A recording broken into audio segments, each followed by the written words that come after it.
On the next episode of the Level Par podcast, we speak with Dr. Jamila Johnson. Dr. Johnson works at University of Maryland Eastern Shore and has helped build the PGM program into what it is today at the school. Dr. Johnson is a trailblazer in women's golf, and I hope you enjoyed the conversation as much as I did. What drew me to your story was how you got into the game of golf. Could you tell my audience about like how you found this game and how you've created a life around the game of golf? Well, I would say that I didn't create the life per se. I was introduced to the game of golf at the age of 4 by my mom. I'm originally from Detroit, Michigan, and my mom, she was what I would call a super athlete. She actually competed in 10 different sports. And growing up around her, when she would go to play golf, she would actually strap me into the back where the golf clubs were, and I would ride in the back of the golf carts. And she said one day, while she was out playing, I just looked up and I asked her, I said, "Mom, when is it going to be my turn?" And she said it just kind of rocked her to the core. And it was at that point that she started looking for someone to give me lessons. Many folks said that I was too young at 4 years old, but she knew that the best athletes in the world often started, when you look at Olympics and things like that, they start 4 or 5 years old. And so by the time I was 6, she had found, before then she found someone. I started competing when I was 6. She actually started a junior golf program, introducing golf to students in the neighborhood, their cousins, everybody. I started traveling nationally and competing when I was 10. And so by the time I got to high school, we had a co-ed team, competition, and I made medalists. I was captain. And I went to Jackson State for 4 years on a full scholarship. This was after the resurgence of Title IX. And so I was one of the first women they gave a full scholarship to at Jackson State. Eddie Payton was my coach. And I was captain 3 of the years that I was there, the 4, and on the first and second championship team, which was my junior and senior year there. And then I went into banking. I know, totally left, right?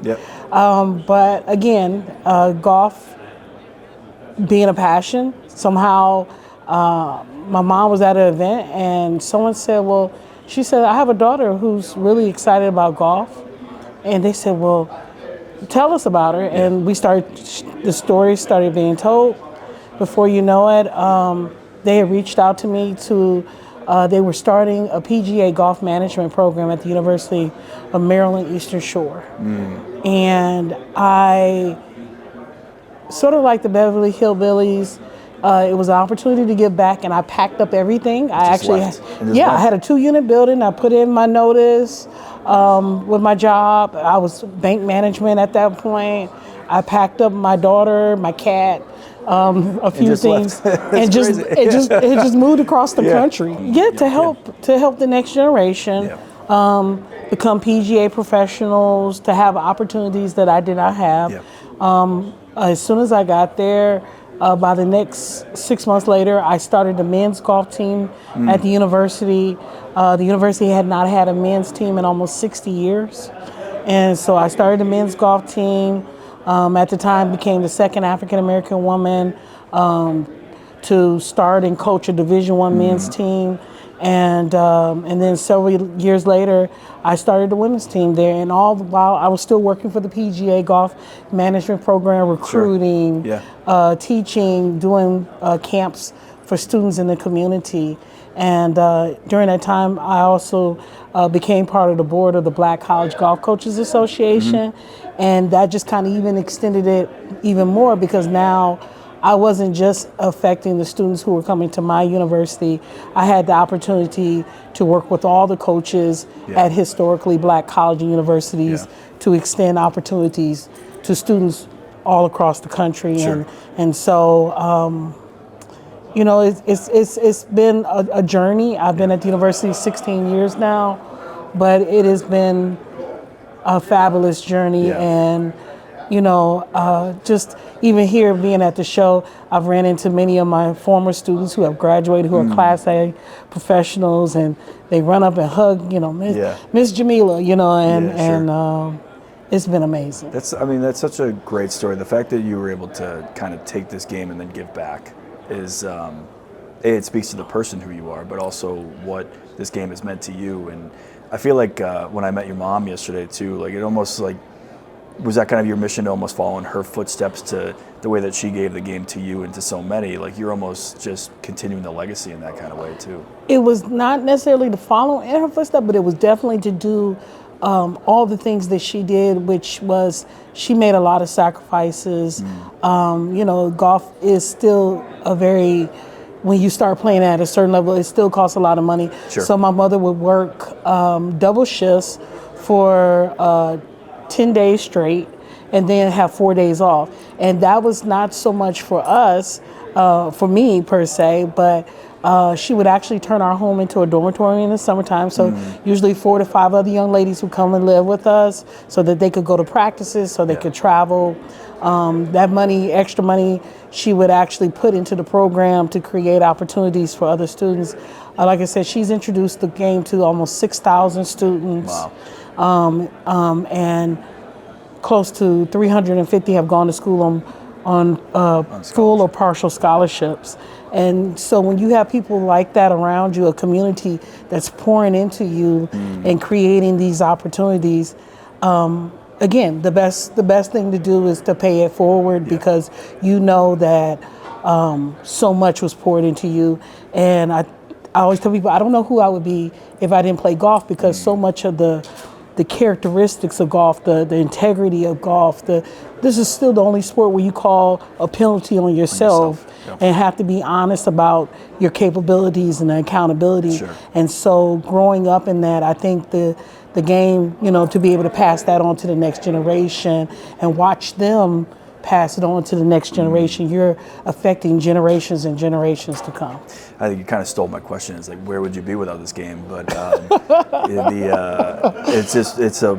it's a pretty straightforward question. But where would you be? Like, would you know? Yes, I don't know. I don't know. I've had the opportunity to meet so many people that are part of the game and outside of the game and celebrity status. I have pictures of me with Muhammad Ali when I was a little girl. Wow. My mom introduced me to Bob Hope, Samuel L. Jackson, some of these great names. I know I met these people because of the sport. Yeah. And then in addition to that, just even some of the golf legends themselves, like Renee Powell, who has done so much for the game of golf. Most people don't even know who she is, but she's the first African-American woman to have PGA status, the second African-American woman on the LPGA Tour.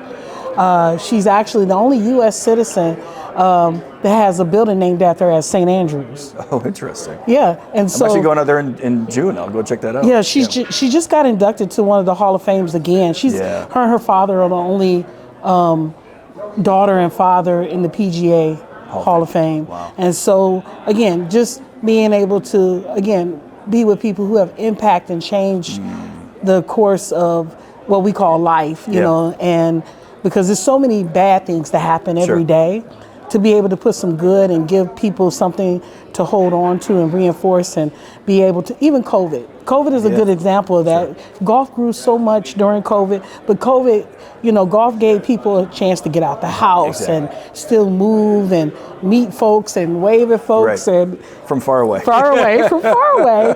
But again, golf is that sport. There is no other sport. There's no alternative. Yeah, there's no other way. I mean, when we were chatting yesterday, I kind of told you a little bit about my book, and then I gave you a copy of it. But I think something in your head and mind connected with the way that I described the story, because you probably have been around people who have had similar struggles that needed to use the game of golf to get to where they wanted to get to. And I know you haven't read it yet, and we'll talk about that some other day. But it's probably a relatable story that golf has been able to help people move forward in a lot of It has, ways. And no sooner, it's crazy that you said that, because yesterday I was in another meeting later on the afternoon, and it was a student that was in our program maybe about 12 years ago, and he had a lot going on. He couldn't finish school. He had to drop out, and I was in a meeting. And all of a sudden he runs up and he's like, "You remember me?" And I'm looking at him like, "Yes, I remember you." I remember just really trying to help him through his situation.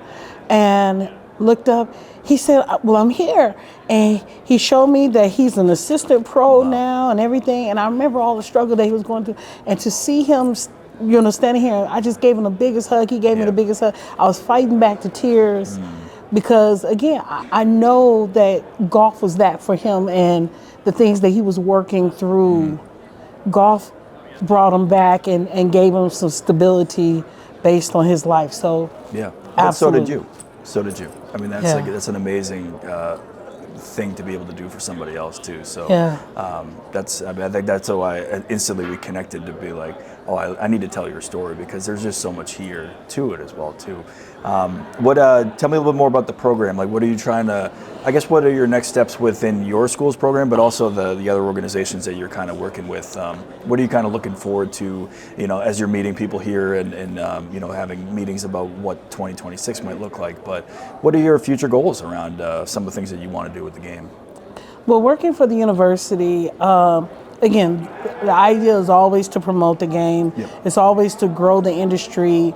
A lot of our students come from all walks of life across the country. Again, we've had students whose parents have died and they were wards of the state. Yep. We've had students who have come from ideal backgrounds. We've had students who were just kind of looking for their place in the world, and we provided that at the university. And then they were able to, maybe they came through a first tee program, and now they're professionals, and they're going back to those same communities, introducing the sport in communities that maybe not, promote golf. They're promoting basketball, football. So here they are.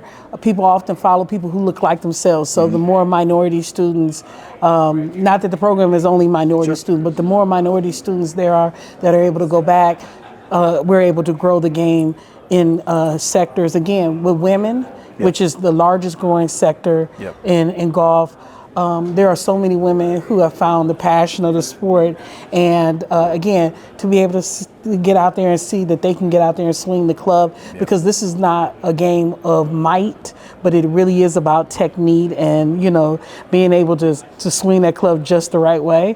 So growing the game that way and those populations is one of our passions at the university. In addition to that, like I said, working with the Black College Golf Coaches Association, it is to create the opportunity and the equality of being able to play venues and learn the sport. And then also, golf is somewhere about $120 billion annual industry. And so we want everybody to know that regardless of what your major is or what your passion is, there's a place for you. There's an access to There's a place for you in golf. The last statistic I heard from the Golf Foundation was that like 1 in every 44 jobs are related to the golf industry. So you really think about that, because you think about food, beverage, hospitality, all of the golf needs, all of that. If you've never gone on vacation and didn't touch food, beverage, hospitality, it's also resorts. just the amount of business that happens on a golf course too. Like to have that skill set and to be, to open up those avenues as well too. It's just such an important piece to it as well. I mean, you and I have worked inside the game. You've also been on the corporate side too. Like I've also been on the corporate side, and there's a lot of business that gets done from that perspective as well too. Well, like I said, I am so thankful for this conversation. I'm glad that we met. I hope you really enjoy the book, and then maybe we'll connect again once I'm looking forward to it. I really am,